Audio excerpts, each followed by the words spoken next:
The Zephyrian surrender ceremony took place in the ruins of New Haven's capital, where Captain Jake Morrison had died defending his people.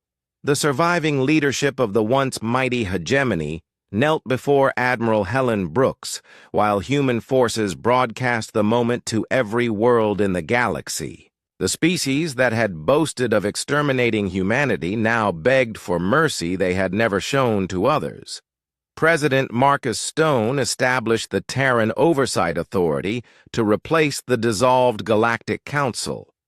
Ambassador Kevin Ross became humanity's first galactic governor despite his earlier objections to total war. Someone had to guide the transition from the old order of alien independence to the new reality of human dominance. The job fell to those who understood both systems and could implement necessary changes. The galaxy's former power structures crumbled as human administrators took control of government functions across civilized space. The Altarian Diplomatic Corps became clerks in Earth's colonial administration. Corvan warrior chiefs served as enforcers for human policies. Etherian scientists worked on projects approved by Terran research committees. Every species learned their new position in the hierarchy. Colonel Ryan Torres oversaw the construction of military bases on strategic worlds throughout former enemy territory. The installations were not temporary occupation posts, but permanent fortifications designed to maintain human control for generations. Orbital weapons platforms surrounded every major planet. Defense satellites monitored all space traffic. Ground forces maintained order with overwhelming firepower. Dr. Nina Fletcher's Alien Integration Program implemented cultural assimilation policies that transformed entire civilizations. Traditional languages were forbidden in schools and government offices. Religious practices that conflicted with human values were banned. Educational curricula focused on Earth's history and humanity's achievements while minimizing alien contributions to galactic development. The memorial to New Haven's victims became the center of a fortress city that housed regional human command. Captain Morrison's sacrifice was honored with monuments that reminded everyone why Restraint had ended. Children played in gardens, surrounded by weapons capable of sterilizing planets. The dead had been avenged, and their memory protected by power. No alien force could challenge. Commander Amy Walsh's fleets patrolled the galactic trade routes, ensuring that commerce flowed according to human priorities. The Valdari merchants who had profited from neutral trade now worked for Earth's economic benefit. Their commercial networks served human interests, while alien populations provided cheap labor for industrial projects that strengthened Terran control. General Sam Hughes supervised the dismantling of alien military forces and their conversion to human auxiliary units. Former enemy fleets were scrapped for materials while their crews underwent reconditioning to serve Earth's interests. The sophisticated weapons that had once threatened human expansion were melted down and rebuilt as tools for maintaining the new order. The resistance movements that formed on occupied worlds faced systematic elimination through methods that horrified neutral observers. Entire families were held responsible for guerrilla attacks. Civilian populations faced collective punishment for harboring dissidents.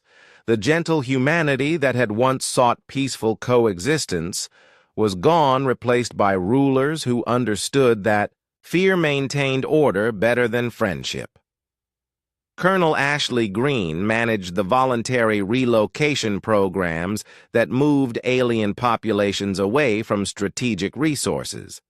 The euphemistic term masked forced deportation on a galactic scale. Billions of beings were uprooted from ancestral homes and transported to designated settlement areas where human authorities could monitor their activities and control their access to technology.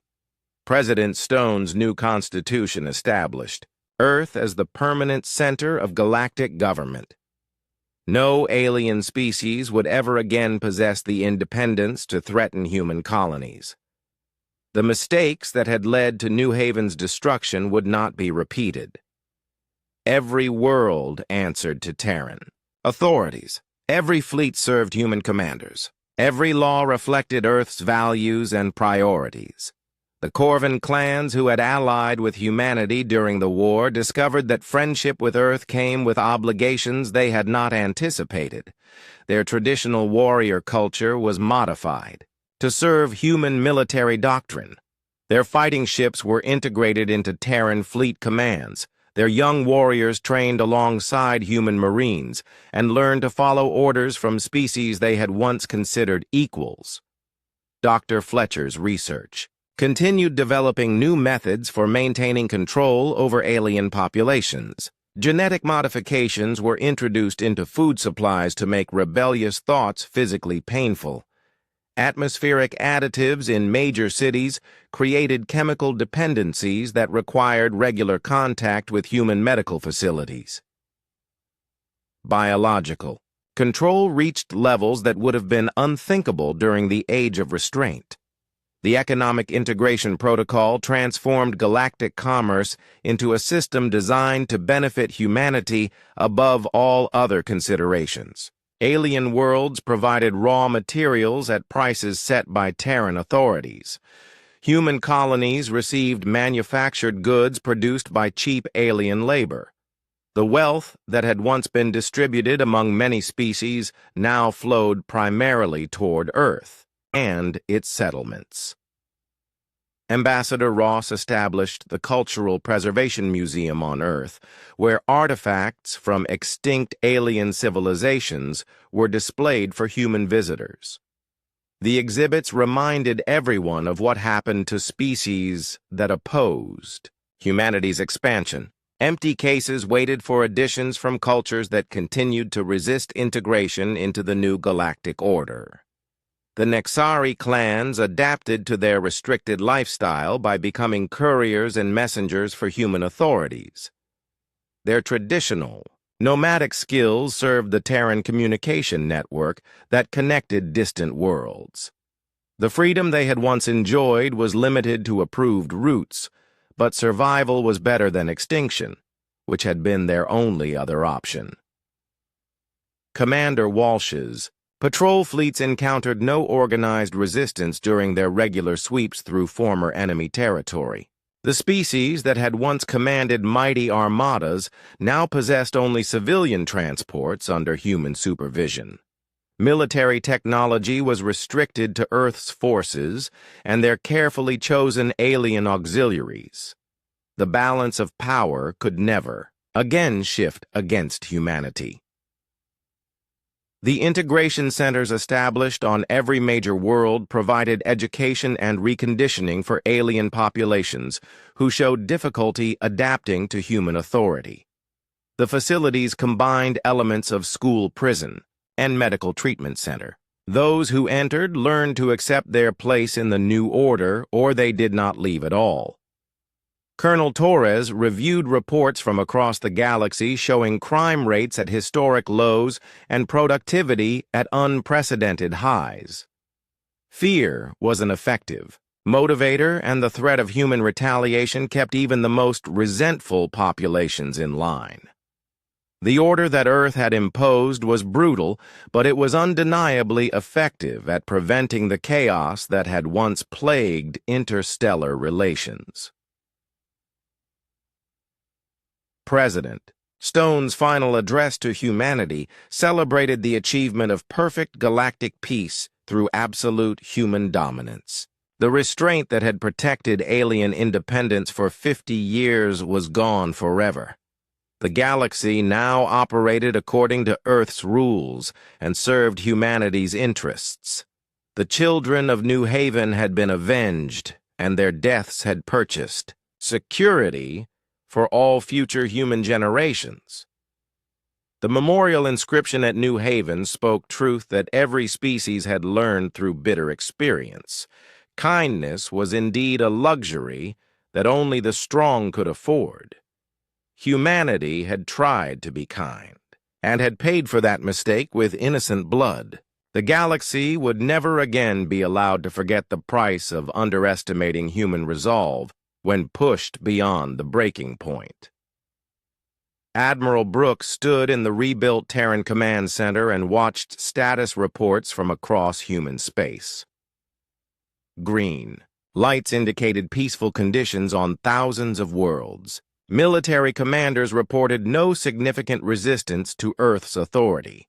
Economic data showed resources flowing efficiently toward human colonies and industrial centers. The new galactic order was functioning exactly as designed.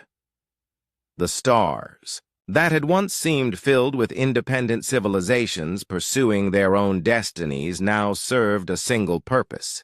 They existed to support humanity's expansion and ensure that no threat could ever again emerge to challenge Earth's children. The galaxy had learned to speak English, to celebrate human holidays, and to think human thoughts. It was quiet and afraid, but it was peaceful.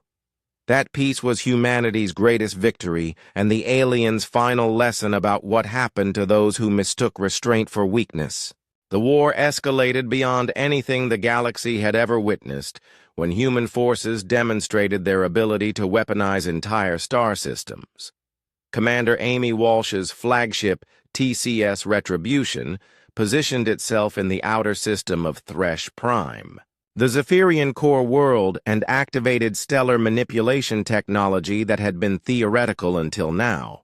The system's sun began aging at an accelerated rate as its nuclear processes were artificially enhanced.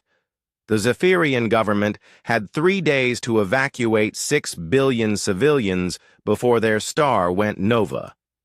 Human ships monitored the evacuation and prevented any military vessels from escaping, but allowed refugee transports to flee the doomed system.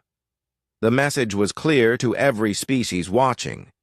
Humanity could destroy entire worlds, but chose to limit civilian casualties. This mercy would not be extended to those who continued fighting. General Sam Hughes revealed Project Pandora to the galactic community through carefully leaked intelligence reports that found their way to Alliance leadership. Biological weapons had been developed for every known species using decades of medical research and genetic analysis. The Cathera hive mind faced synthetic viruses that could disrupt their neural links. Altarian shield technology became useless against pathogens that attacked their immune systems. Dr. Nina Fletcher's laboratories produced weapons tailored to alien biology with industrial efficiency. Airborne toxins that specifically targeted Etherian respiratory systems, skin contact poisons designed to penetrate Corvan natural armor, blood agents that interfered with Nexari oxygen transport. Every species that had provided medical data to human researchers now faced customized death delivered through their own biological vulnerabilities. The Cathara fleet suffered the first major biological attack when they attempted to assault the Human Research Station at Kepler's Gate.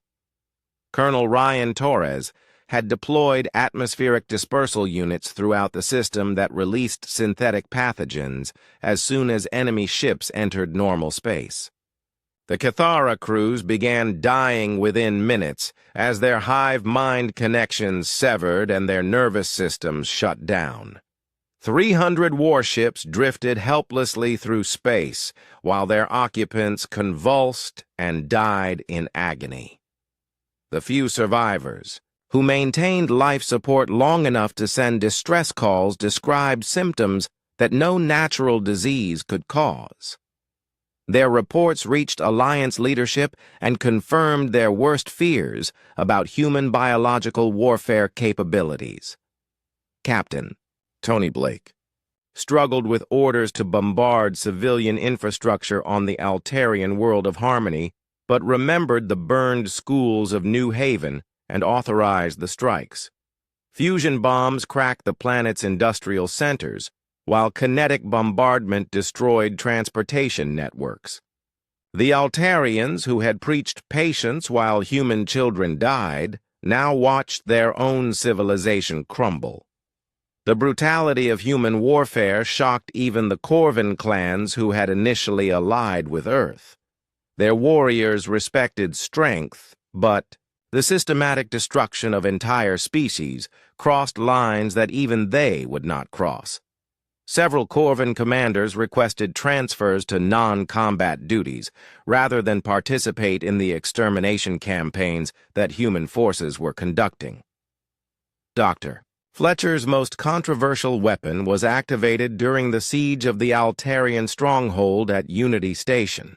The neural rewriting device could alter alien brain patterns and effectively enslave enemy populations. Captured Altarian officers found their memories edited and their loyalties redirected. They became willing collaborators who provided intelligence about their own species' weaknesses. President Stone's authorization of mass neural modification sparked protests from several human commanders, including Colonel Ashley Green, who requested transfer to humanitarian duties rather than participate in what she considered crimes against consciousness. The president's response was simple. The aliens had chosen this path when they watched New Haven burn. Human morality was a luxury Earth could no longer afford. The Galactic Protection Alliance began fragmenting as member species realized they were losing catastrophically. The Etherian Collective attempted separate peace negotiations, but Admiral Helen Brooks maintained Earth's position. Unconditional surrender or complete extinction. There would be no negotiated settlement, no compromise. No mercy for those who had shown none to human children. The psychological warfare proved as devastating as physical attacks. Human broadcasts showed orbital shipyards producing weapons in quantities that defied belief. Entire moons had been converted to manufacturing facilities. Asteroid belts were being mined for materials to build planet-killing devices. The galaxy was learning that human industrial capacity had been carefully hidden for decades. Commander Walsh's fleet demonstrated the full scope of human weapons technology when they encountered the combined Alliance Armada at the Nexus system. Reality bombs removed enemy formations from existence. Temporal weapons aged alien crews to death in seconds. Dimensional disruptors folded space around enemy ships and crushed them into quantum singularities. The battle lasted 17 minutes and ended with complete human victory. The Valdari Commercial Federation collapsed when human economic warfare destroyed their trade networks. Captain Blake's interdiction fleets prevented all commercial traffic from reaching Valdari space, while psychological operations convinced their trading partners to sever economic ties. The species that had profited from neutral trade while others fought wars found themselves isolated and bankrupt. Alliance resistance. Movements formed on occupied worlds but faced a humanity that no longer bothered with proportional responses. When the Outer Rim Liberation Front destroyed a human supply convoy, killing 40 Marines, General Hughes responded by sterilizing 3-star systems. 12 billion aliens died in nuclear fire as punishment for guerrilla attacks that had claimed dozens of human lives. Dr. Fletcher's integration protocol began implementing forced cultural assimilation across former enemy territories. Alien languages were banned in favor of English. Traditional religious practices were replaced with human customs. Educational systems were restructured to teach human values and history.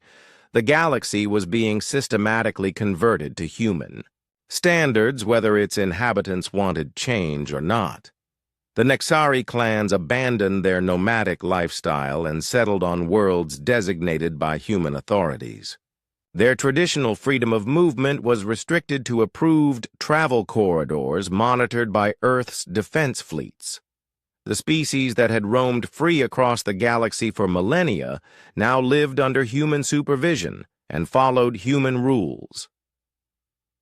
Colonel. Torres established occupation governments on conquered worlds using local collaborators who had been mentally conditioned to serve human interests. The puppet administrations maintained order while implementing policies designed to eliminate alien culture and replace it with human civilization. Resistance to integration was met with immediate and overwhelming force. The final major battle occurred when desperate Alliance forces attempted to attack Earth itself.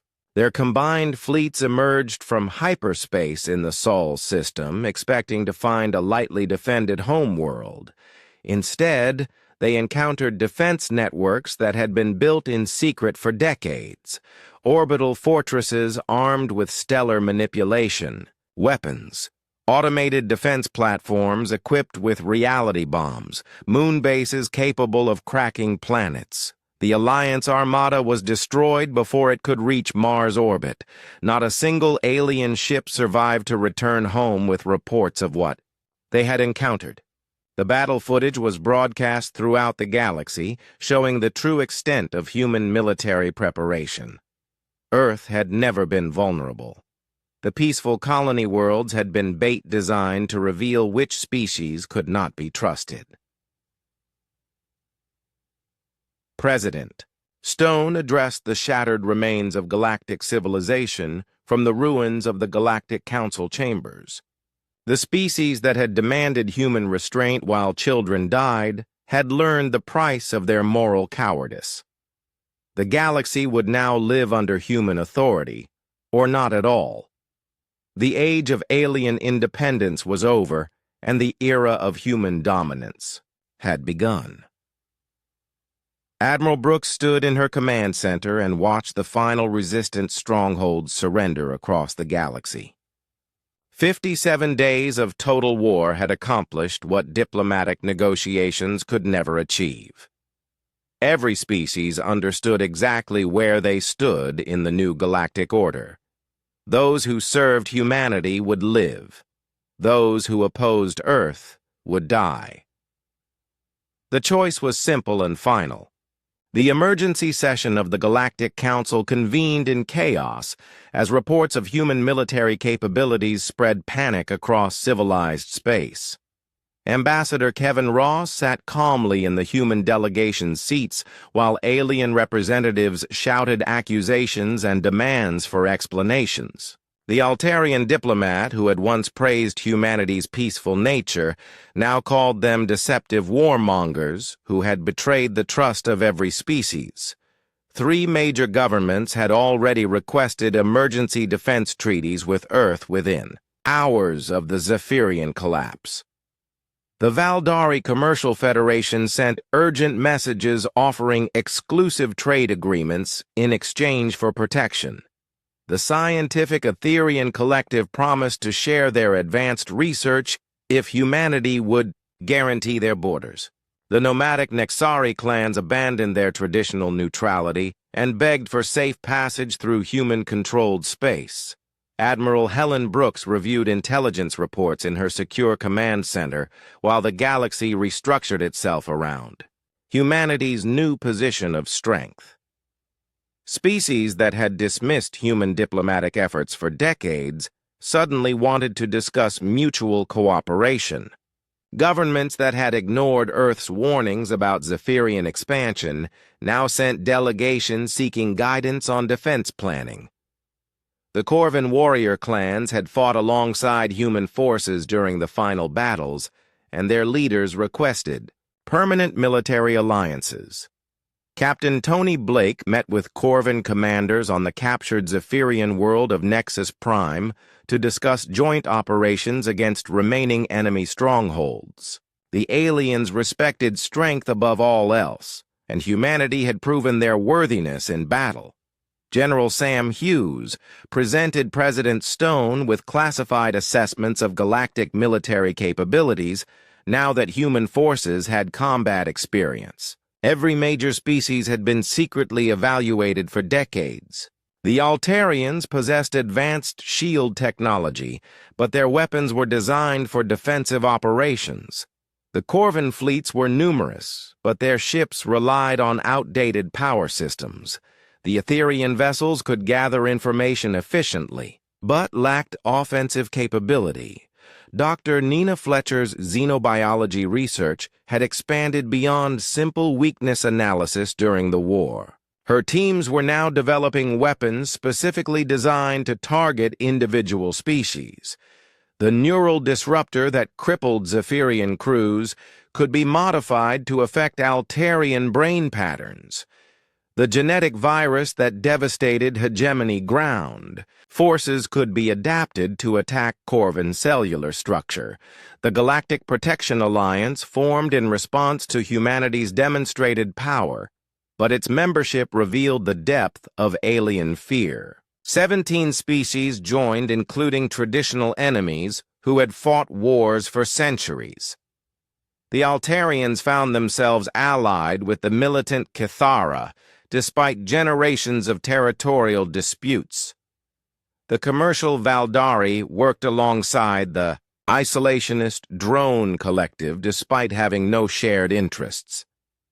Ambassador Ross addressed the Alliance's formation with barely concealed contempt during his final appearance before the Old Council. These species had watched New Haven burn and called for patience while human children died.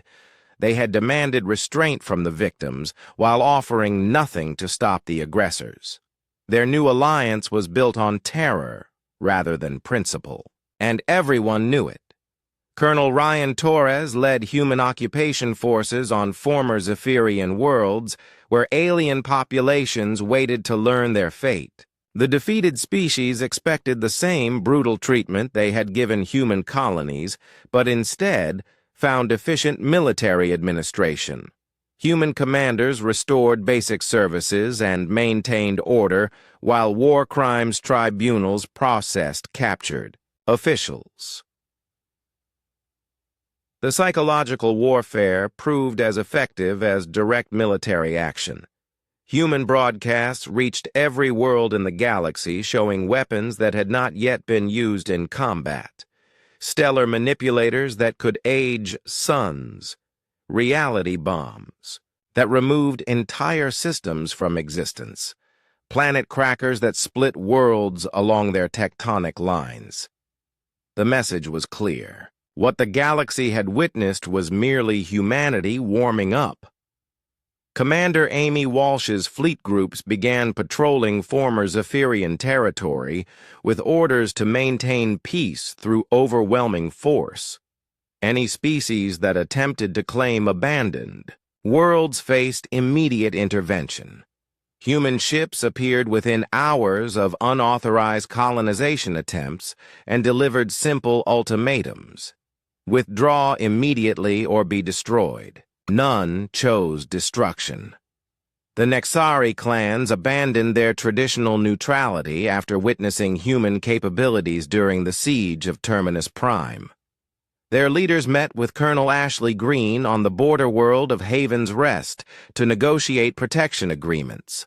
The Nomads controlled vital hyperspace routes, and their cooperation would give humanity access to the galaxy's transportation network. President Stone dissolved the old Colonial Defense Treaty and announced new security arrangements for human space. Earth's military would no longer be limited by alien opinions or galactic treaties. Defense installations would be built wherever humanity deemed them necessary. Any species that threatened human interests would face immediate and overwhelming retaliation. The Altarian Diplomatic Corps sent emergency delegations to Earth seeking clarification of human intentions, but Admiral Brooks refused to meet with them. The species that had preached patience while children burned no longer deserved diplomatic courtesy. Their concerns about galactic stability were irrelevant, since they had done nothing to maintain it when New Haven needed help. 3 Corvan battle groups requested permission to join human patrol fleets in the contested border regions where former Zephyrian allies still maintained small outposts. Captain Blake approved the arrangements and assigned Corvin ships to hunter-killer groups tasked with eliminating remaining enemy forces. The aliens fought with savage enthusiasm that impressed even veteran human Marines.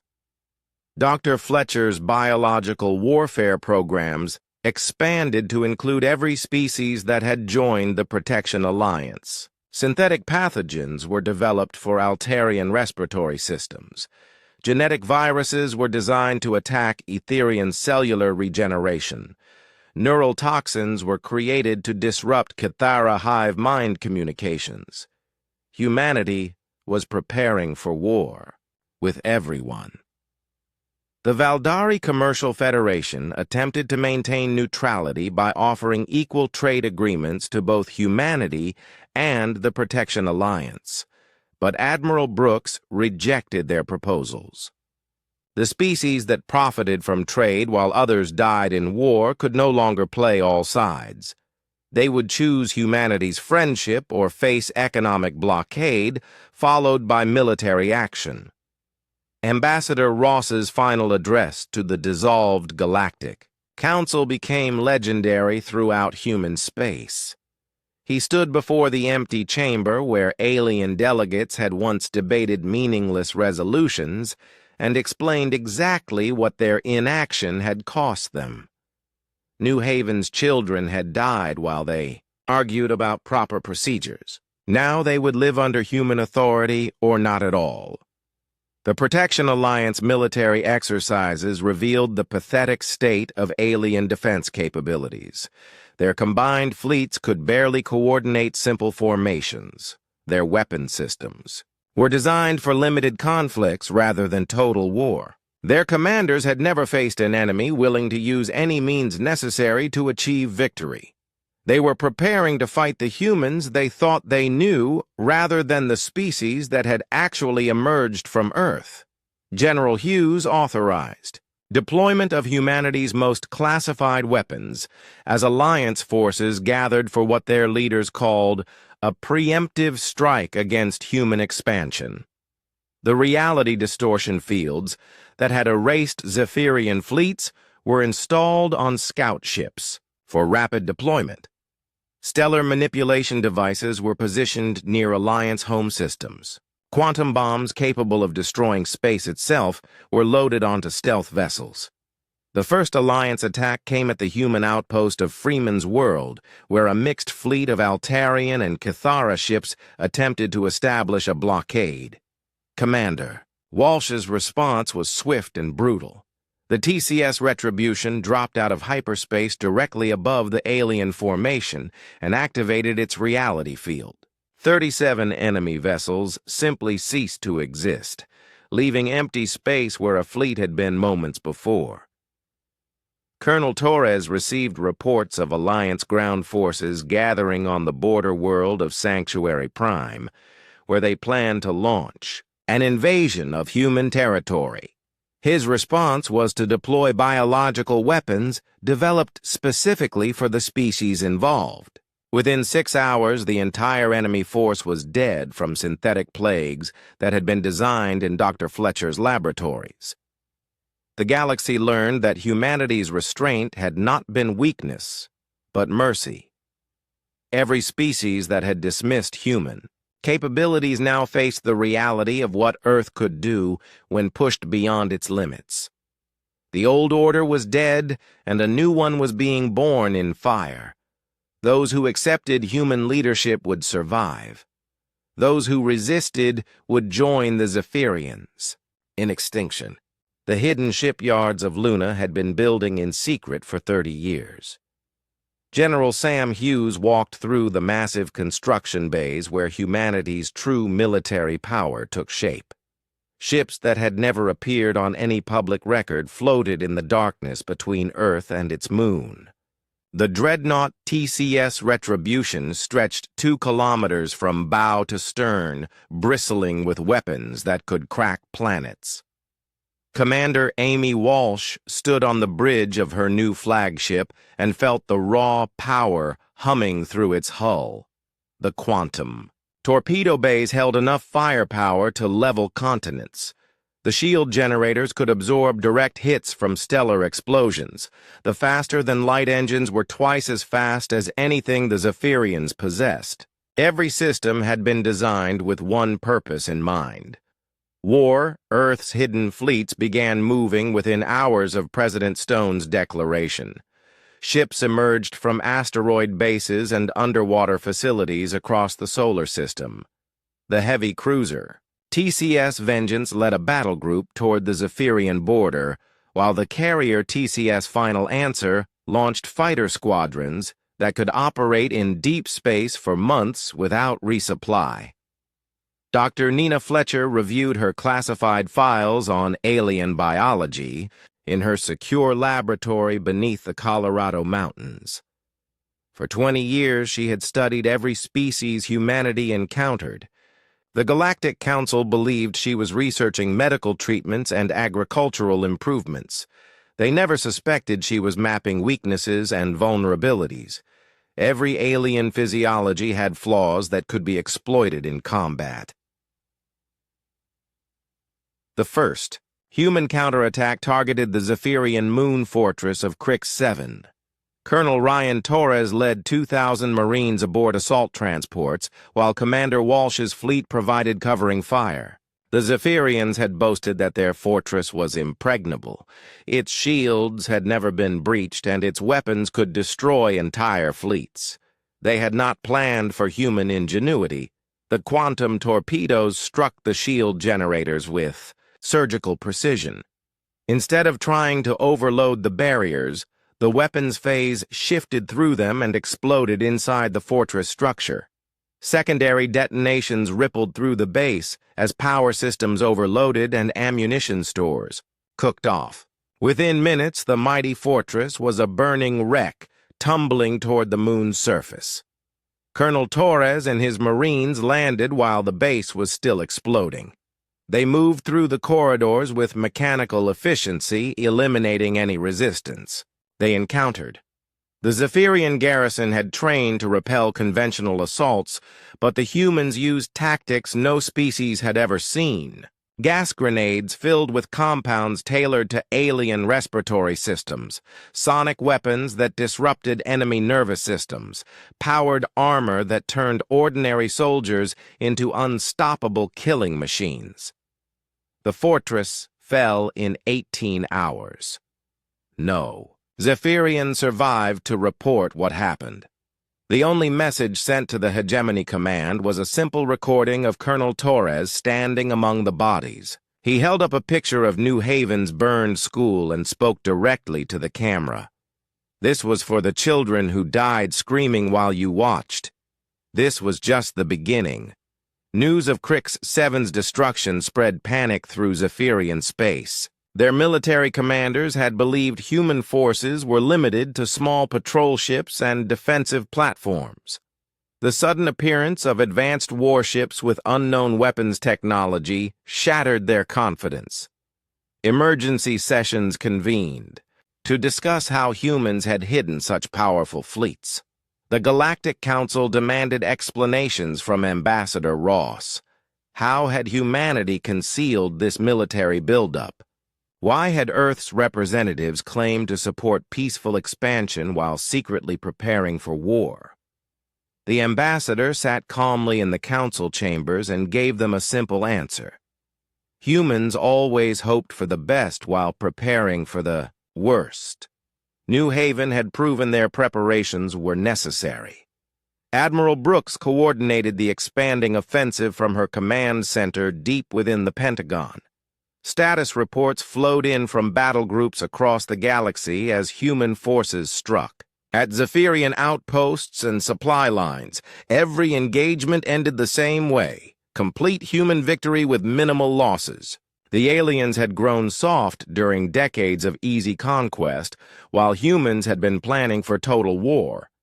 The TCS Inevitable demonstrated humanity's most terrifying capability during the Battle of Zerion Prime. The Zephyrian System Defense Fleet, consisted of 40 heavy cruisers supported by orbital weapons platforms. They moved to intercept the lone human vessel, confident that numbers would prevail. The Inevitable's captain waited until the enemy fleet formed up in close formation, then activated the reality distortion field. The Zephyrian ships simply ceased to exist, not destroyed or vaporized, but completely removed from reality itself. One moment, 40 warships filled space around Xerion Prime. The next moment, there was nothing but empty void. No debris, no radiation signatures, no trace that they had ever been there. The orbital platform surrendered immediately, rather than face the same fate. Captain Tony Blake formed joint task forces with species that chose to support humanity. The Corvin clans respected strength and offered their warrior fleets to serve alongside human ships. Their vessels were crude compared to Terran technology, but their crews fought with savage enthusiasm. The combined forces proved devastatingly effective against Zephyrian formations. The psychological impact of human weapons spread fear throughout the galaxy. Species that had ignored human diplomatic overtures now sent urgent messages begging for protection. The same alien governments that had called humanity weak and naive suddenly wanted treaties and alliances. Admiral Brooks responded to their requests with cold contempt. Where were these offers of friendship when New Haven burned? General Hughes authorized the deployment of Project Pandora after Zephyrian forces attempted to assault the human colony of Meridian. Biological weapons, tailored to alien genetics, struck 3 hegemony battle groups simultaneously. The enemy crews collapsed as synthetic pathogens attacked their nervous systems. Ships drifted helpless through space while their occupants died in agony. The few survivors described symptoms that no known disease could cause. Dr. Fletcher's research yielded increasingly sophisticated weapons as the war expanded. Neural disruptors that could rewrite alien brain patterns, genetic viruses that targeted specific chromosome sequences, quantum toxins that poisoned enemies at the molecular level. Each new weapon was more terrifying than the last, and all of them had been developed during decades of seemingly peaceful scientific cooperation. President Stone addressed the growing alliance of species that opposed humanity's advance. The Galactic Protection Alliance claimed to defend civilization from human savagery, while their member worlds had watched New Haven's children burn without lifting a finger to help. Their moral authority was a joke, and their military power was already proven inadequate. The Zephyrian hegemony attempted to negotiate after losing half their territory to human forces. Their ambassadors offered territorial concessions and war reparations in exchange for a ceasefire. Admiral Brooks met with their delegation in the ruins of New Haven's capital city. She walked them through the burned schools and collapsed hospitals, while explaining humanity's terms: unconditional surrender or complete extinction. There would be no middle ground. Colonel Ashley Green led the assault on the Zephyrian supply depot at Kronos Station. Her forces had trained for urban combat, but this was different. The enemy was retreating so fast they could not organize defensive positions. Green's troops advanced through the station's corridors, finding abandoned weapons and scattered equipment. The mighty hegemony was collapsing under pressure it had never expected to face. The War Crimes Tribunal, convened on Earth to document Zephyrian atrocities, began its work while human fleets continued their advance. Video evidence from New Haven played on screens throughout the galaxy. Medical reports described children who had been deliberately targeted during the bombardment. Survivor testimony revealed the systematic nature of the attacks. The aliens had not simply conquered territory. They had tried to commit genocide. Species that remained neutral watched human forces demonstrate technologies that defied understanding. Ships that could fold space around themselves. Weapons that fired bullets, made of compressed time. Defensive fields that turned enemy attacks back on their sources. Humanity had been preparing for total war while other races focused on trade and expansion. The galaxy was learning the price of that miscalculation. The final Zephyrian stronghold at Terminus Prime fell after a siege that lasted 3 days. Commander Walsh led the assault personally, while Colonel Torres coordinated ground operations. The enemy fought desperately, knowing that surrender meant facing human justice for their crimes. They died to the last soldier, rather than live with the consequences of what they had done to New Haven. Admiral Brooks stood in the command center and watched status reports confirm the complete collapse of Zephyrian resistance. Every major military installation was destroyed or captured. Their fleet units were scattered and demoralized. Their government had fled to hidden bunkers while their territory burned around them. The species that had boasted of exterminating humanity now faced extinction themselves. The morning sun cast long shadows across the wheat fields of New Haven as Captain Jake Morrison walked through the colony's main street. Children ran past him on their way to school, while their parents opened shops and started another peaceful day. Jake smiled and waved at Lisa Carter, who was checking the daily supply reports outside the administration building. For 12 years, he had commanded the small defense station orbiting this world, and every day felt like a blessing. New Haven was everything humanity had dreamed of when they first reached the stars. Rolling green hills stretched beyond the horizon, dotted with farms and small towns. The air smelled of fresh bread and blooming flowers.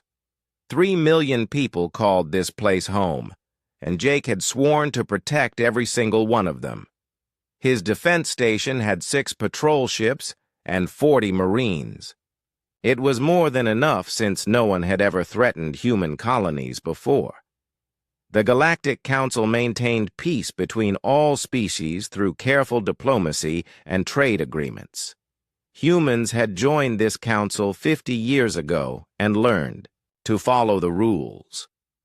Earth's government signed the Colonial Defense Treaty, which limited military buildup in outer systems. Other species appreciated humanity's peaceful approach after so many wars had torn the galaxy apart in earlier centuries. Jake reached his command center and checked the morning reports. Everything looked normal. Cargo ships moved between systems carrying grain and manufactured goods. Passenger transports brought new families to start fresh lives. The defense satellites detected nothing unusual in the outer system. He poured coffee and settled into his chair, expecting another quiet day. Lisa Carter finished her morning rounds and headed to the school where her daughter attended classes. As chief administrator of New Haven, she handled everything from farming permits to housing assignments. The job kept her busy, but she loved watching the colony grow. Yesterday, they had celebrated the birth of the 5,000th child born on New Haven. Tomorrow, they would break ground on the new university campus. The attack came without warning. Jake was reviewing supply requisitions when every alarm in the command center started screaming at once. His tactical officer, Lieutenant Ben Clark, spun around from his console with wide eyes. 20 massive ships had just dropped out of hyperspace at the system's edge. The computer identified them as Zephyrian hegemony warships, but that made no sense. The Zephyrians controlled territory on the opposite side of the galaxy and had never shown interest in human space. Jake opened communication channels and tried to contact the fleet. The response came as weapons fire. Plasma cannons that could melt mountains opened up on New Haven's orbital facilities. Jake watched in horror as his defense satellites exploded one by one. His patrol ships launched immediately, but they were gnats attacking giants. Within minutes, 4 of his ships were burning wrecks floating in space. The bombardment of New Haven began 30 seconds later. Lisa was reading stories to kindergarten students when the building shook. At first, she thought it was an earthquake, but then the windows exploded inward from the shock wave of a nearby explosion. She threw herself over the children as burning glass rained down around them. Through the broken windows, she could see mushroom clouds rising from the direction of the main city. The Zephyrian ships moved into low orbit and began systematically destroying every major settlement. Their targeting was precise and cruel. They hit schools first, then hospitals, then residential areas. Jake screamed orders at his surviving ships, but there was nothing they could do. The enemy vessels had shields that absorbed every shot, while their own weapons turned buildings into vapor. In the capital city of New Eden, the mayor tried to organize evacuations, but there was nowhere to run. Transport ships exploded on their launch pads. Underground shelters collapsed as plasma bolts punched through kilometers of rock. Families huddled together in their homes and prayed for rescue that would never come. Jake's defense station came under direct attack as 3 Zephyrian cruisers surrounded it. He ordered his crew to abandon ship while he stayed at the communications console. He had to get word to Earth. He had to let them know what was happening. His transmission cut through space at faster than light speed, carrying images of the destruction and his final message. The station exploded around him as he pressed the send button. On Earth, Admiral Helen Brooks was reviewing fleet deployment schedules when the emergency alert reached Terran Command. She rushed to the situation room where technicians were already analyzing Jake's transmission. The footage made her sick. Burning cities stretched across New Haven's continents. Bodies of children lay scattered in schoolyards. Hospitals collapsed while patients screamed inside. President Marcus Stone arrived 20 minutes later and watched the recording 3 times without speaking. His face grew harder with each viewing. Finally, he turned to Admiral Brooks and asked for casualty estimates. The numbers kept climbing as more reports arrived from the few survivors. 200,000 dead in the first hour. The bombardment continued for 6 more hours until nothing moved on New Haven's surface. The Zephyrian fleet commander broadcast a message to the galaxy when the attack finished. He announced that humanity's expansion into space was over. Any human colony that did not evacuate within 30 days would suffer the same fate as New Haven. The hegemony claimed 12 human systems as their new territory. Resistance would result in the complete extermination of the human species. Ambassador Kevin Ross sat in the Galactic Council chambers and listened to other species debate the proper response. The Altarians called for negotiations and measured diplomacy. The Corvan representative suggested economic sanctions. The Etherian delegate proposed establishing a neutral zone. None of them mentioned the children who had died or demanded justice for the murdered families. Lisa Carter was one of the few survivors found in New Haven's ruins. She had protected 17 kindergarten students in a collapsed classroom for 2 days before rescue ships arrived from Earth. Her daughter was not among them. Her daughter had been in a different part of the school when the plasma bolts fell. Lisa sat in the hospital bed on the rescue ship and stared at the bandages covering her burns while Admiral Brooks asked her questions about the attack. President Stone stood before the emergency session of the Terran Senate and held up pictures. From New Haven, burned playgrounds, melted hospitals, children's toys scattered among the ashes. The senators who had always preached caution and restraint fell silent. The ones who had opposed military spending suddenly understood why humanity needed to be strong. The president's address to Earth and all human colonies went out that evening. His words were simple and direct.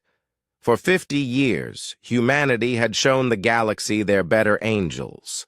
They had followed the rules and respected other species. They had limited their military and trusted in diplomacy. They had believed that civilization meant something to the other races who claimed to value peace and justice. New Haven had proven them wrong. The Colonial Defense Treaty was officially dissolved by executive order. The military restrictions that had limited human expansion were removed. Admiral Brooks received authorization to recall all fleet units and prepare for immediate deployment. General Sam Hughes was given unlimited funding to activate every classified project that Congress had previously considered too dangerous. The galaxy had wanted to see what humanity looked like when they stopped holding back. President Stone promised they would find out very soon. The restraint that had protected every species in the galaxy for half a century was over. Tonight the stars would burn, and every world would learn what human anger truly meant.